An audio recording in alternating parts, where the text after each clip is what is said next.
He was born from the bloodline of a Xianbei war god, but his ethereal beauty made him a plaything for the enemy emperor.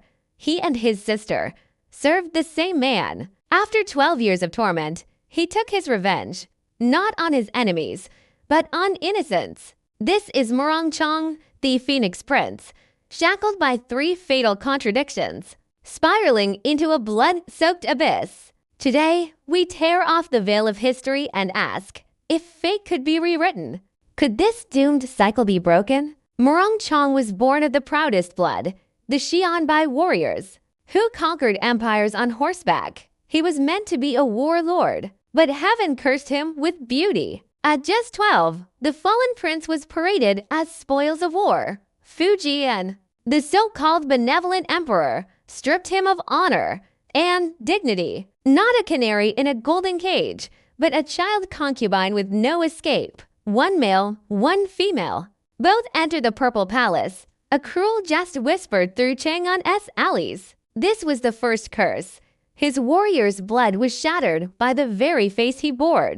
And in humiliation, something darker began to take root. What's worse than the body's imprisonment? The soul's slow strangulation died in this cage. His sister, Princess King, was also trapped. Together, they shared a one man, not by choice, not by desire, but by imperial decree. Every glance between them echoed with shame, sorrow, and helplessness. This was no longer a family. It was a perversion of kinship. The second curse had taken root. He was stripped not only of freedom, but of the last dignity of being a brother. What the sword could not do, silence and shame did. It hollowed him from within. The Battle of Fei River lit the fire of revenge. Murong Chong rose not as a prisoner, but as a phoenix reborn. He marched west. He reached Chang'an, the very city that devoured his soul. But Fujian fled. The villain escaped, and Chong, he still needed someone to punish. And so he gave the order. The third curse descended. The victim became the butcher. Countless dead, homes in ruin, the chroniclers wrote. But they could not write the screams. 1 year later, lost in power and delusion, he was betrayed and killed by his own men, soaked in the same madness he unleashed.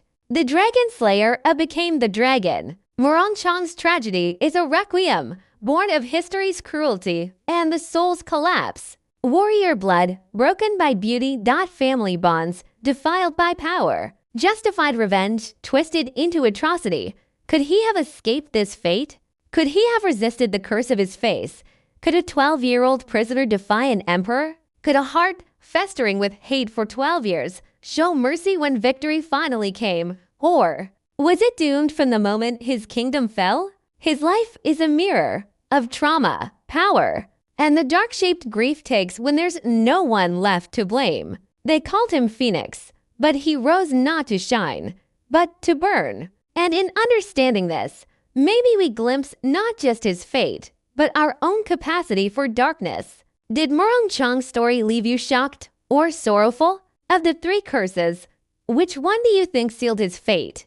And if it were you, would you have chosen differently at the city gates? Drop your thoughts in the comments. Subscribe for more real and dazzling tales from Chinese history, where tragedy and glory often walk hand in hand.